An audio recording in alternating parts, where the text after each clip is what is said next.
안녕하세요. 비탐성에 오신 빛의 교회 지체 여러분들을 사랑하고 축복합니다. 기도하심으로 2024년 1월 16일 비탐성을 시작하겠습니다. 사랑의 하나님, 오늘 하나님의 말씀을 바라봅니다. 우리의 마음을 열어주셔서 하나님의 말씀이 우리의 마음에 새겨지게 해주세요. 예수님의 이름으로 기도드립니다. 아멘. 오늘 우리가 함께 볼 말씀은 사무엘상 19장입니다. 어제까지 사울은 다윗을 은밀히 죽이려고 했습니다. 오늘 19장에서 사울은 4번에 걸쳐서 다윗을 죽이려고 합니다. 그리고 이 4번의 죽음의 위기를 다윗은 넘기게 됩니다. 차근차근 이 4번의 사건들을 보겠습니다. 사무엘상 19장 1절에서 7절. 첫 번째로 사울은 다윗을 명령으로 죽이려고 합니다. 사울은 이제 다윗을 죽이겠다고 공개적으로 말하는 것이죠. 공개적으로 다윗은 사울과 원수라는 것입니다. 이러한 공개적 명령의 위험을 다윗은 요나단을 통해 넘기게 됩니다. 요나단은 다윗에게 들에 숨어 있으라고 하며 요나단은 사울을 다윗이 숨어 있는 곳에 데리고 갑니다. 그가 숨어있는 그 장소 앞에서 요나단은 다윗을 살리기 위해 사울을 설득하기 시작합니다. 요나단은 아버지 사울 앞에서 다윗의 좋은 점들을 이야기하며 다윗을 변호합니다. 이 변호들을 들은 사울은 요나단에게 이렇게 이야기합니다. 그래, 주님께서 확실히 살아계심을 두고 맹세하마 내가 결코 다윗을 죽이지 않겠다. 이렇게 맹세까지 했으면 마음을 바꿀 법도 하지만 사울은 바로 4절 이후에 다윗을 죽이려고 합니다. 이제 사울에게 하나님의 이름은 언제든 걸어도 되는 아무것도 아닌 것이 된 것이죠. 십계명에서도 하나님의 이름을 망령되이 일컫지 말라라는 말씀이 있습니다. 사울은 이 하나님의 말씀도 어긴 것입니다. 사울이 하나님과 동떨어져 있다는 것을 다시 한번 확인할 수 있습니다. 이렇게 위기를 넘겨서 평안할 것 같던 모습은 다시 변하게 됩니다. 사무엘상 19장 8절에서 10절입니다. 둘째, 사울은 창으로 다윗을 죽이려고 합니다. 다윗은 블레셋 사람들을 크게 무찌르게 됩니다. 그리고 그의 승리는 사울을 다시 악한 영에 휩싸이게 만듭니다. 어제 비탐성을 통해 우리는 악한 감정을 뿌리 뽑지 못한다면 마귀에게 마음이 넘어가는 것을 보았습니다. 이렇게 한번 넘어간 마음은 전보다 쉽게 마귀에게 넘어가게 됩니다. 악한 영은 사울을 사로잡았고 사울은 18장처럼 다윗을 죽이려고 합니다. 하지만 사실 사울이 다윗을 미워하며 악한 영에 휩싸이게 되었을 때 다윗의 모든 행동은 사울을 위한 것이었습니다. 사무엘상 9장 16절. 내일 이맘때에 내가 베냐민 땅에서 한 사람을 내게로 보내리니 너는 그에게 기름을 부어 내 백성 이스라엘의 지도자로 삼으라. 그가 내 백성을 블레셋 사람들의 손에서 구원하리라. 내 백성의 부르짖음이 내게 상달되었으므로 내가 그들을 돌보았노라 하였더니. 사울은 블레셋에게서 이스라엘을 구하기 위해 세워진 왕이었습니다. 즉 다윗은 사울의 일을 대신해주고 있는 것입니다. 사울이 묻혀야 하는 그 피를 대신 손에 묻히고 있는 것이죠. 그리고 다윗이 갖고 있던 그 수금은 사울이 악한 영에 휩싸일 때 평안하게 하기 위함이었습니다. 마음 테라피를 해주는 것이죠. 다윗의 모든 일들은 사울에게 도움이 되는 사울을 위한 것들이었습니다. 그러나 사울은 이러한 다윗을 죽이려고 합니다.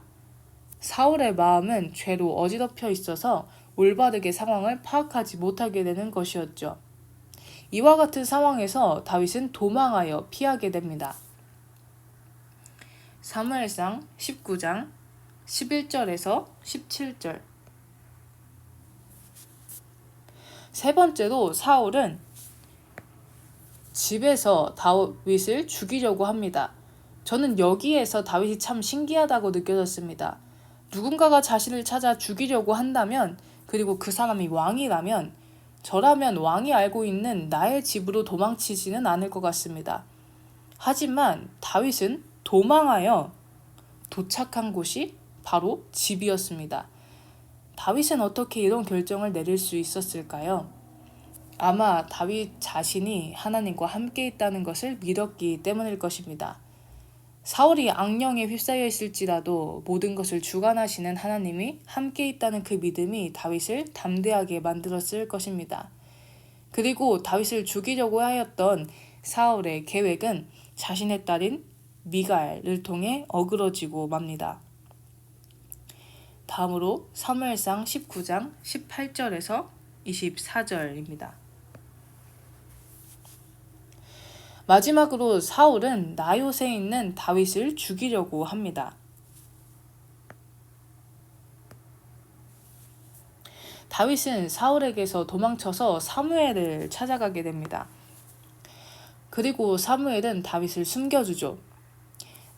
나요스는 선지자 생도들이 모여있던 선지자 훈련소였습니다.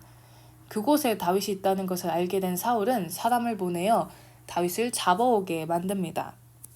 3번이나요. 하지만 이 3번 모두 사울의 사람들이 하나님의 영을 받고 예언을 하게 됩니다. 이것을 알게 된 사울은 이제 그만할 법도 한데 이제는 자신이 직접 다윗을 잡아오려고 합니다. 이렇게 다윗을 찾으러 간 사울은 그의 부하들처럼 예언하며 소리를 지르게 됩니다. 다른 이들이 사울도 예언자가 되었는가? 라는 말이 나오게 만들죠. 사실 이 말씀은 사무엘상 10장의 말씀과 비슷해 보입니다. 사무엘상 10장 9절에서 12절. 그가 사무엘에게서 떠나려고 몸을 돌이킬 때에 하나님이 새 마음을 주셨고 그날로 그 징조도 다 응하니라. 그들이 산에 이를 때에 선지자의 무리가 그를 영접하고 하나님의 영이 그의 사울에게 크게 임함으로 그가 그들 중에 예언을 하니 전에 사울을 알던 모든 사람들이 사울이 선지자들과 함께 예언함을 보고 서로 이르되 기스의 아들에게 무슨 일이 일어났느냐 사울도 선지자 중에 있느냐 하고 그것에 어떤 사람은 말하여 이르되 그들의 아버지가 누구냐 한지라. 그러므로 속담에 이르되 사울도 선지자 중에 있느냐 하더라. 이 말씀은 사울이 사무엘에 의해 하나님의 선택을 받아 기름 부어지고 나서의 모습입니다. 즉 자신이 하나님께 부름 받았을 때 그 모습으로 돌아간 것이죠. 하나님께서 사울에게 다시 한번 은혜를 주시며 그가 부름받았던 그때 그 상황을 상기시키신 것입니다. 하나님께서는 사울에게 돌이킬 수 있는 기회를 주신 것입니다. 오늘 19장에서 사울은 4번에 걸쳐서 다윗을 죽이려고 했습니다. 이 4번의 죽음의 위기를 다윗은 넘기게 됩니다. 이것을 사울의 관점에서 보면 4번의 실패입니다. 그리고 이것을 사울을 바라보는 하나님의 관점에서 보면 무엇이 나올까요?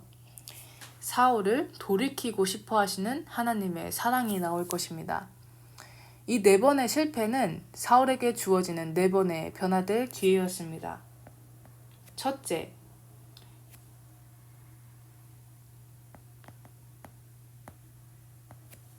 요나단 앞에서 하는 사울의 맹세는 하나님 자신의 이름이 아무것도 아닌 것 같이 여겨지는 그 상황에서도 주시는 사울의 변화의 기회였습니다. 둘째, 사울이 창을 사용하여 죽이려 하였지만 실패하는 그 상황은 사울이 나의 힘으로는 하나님의 사람을 죽일 수 없다는 것을 깨달음을 통해 주시는 사울의 변화의 기회였습니다. 셋째,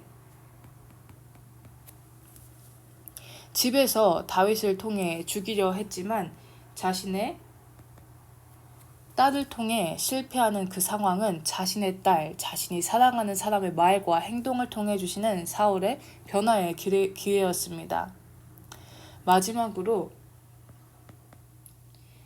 다윗을 잡으려 했지만 예언하며 소리 지르는 것을 통해 실패한 사울의 그 계획은 부름받았을 때 그 은혜를 다시 주시는 사울의 변화의 기회였습니다. 하나님은 사울에게 또다시 변화의 기회를 주십니다. 그리고 이것은 우리에게도 마찬가지일 수 있습니다. 우리는 하나님 앞에 범죄하게 되는 그 자리에서 지속하여 주시는 하나님의 그 기회들을 무심코 넘기지 않기 원합니다. 우리의 마음을 지키고 하나님께서 지속적으로 주시는 그 말씀을 듣기 원합니다. 우리가 어긋난 길을 갈 때 여러분의 삶 속에 서 있는 하나님의 변화의 기회들을 놓치지 않고 그 기회들을 잡아 하나님의 사람으로 또다시 거듭나는 우리가 되기를 원합니다. 기도하심으로 비탐성을 마치겠습니다. 하나님 아버지, 우리가 하나님의 그 기회들, 사랑의 기회들을 붙잡기 원합니다.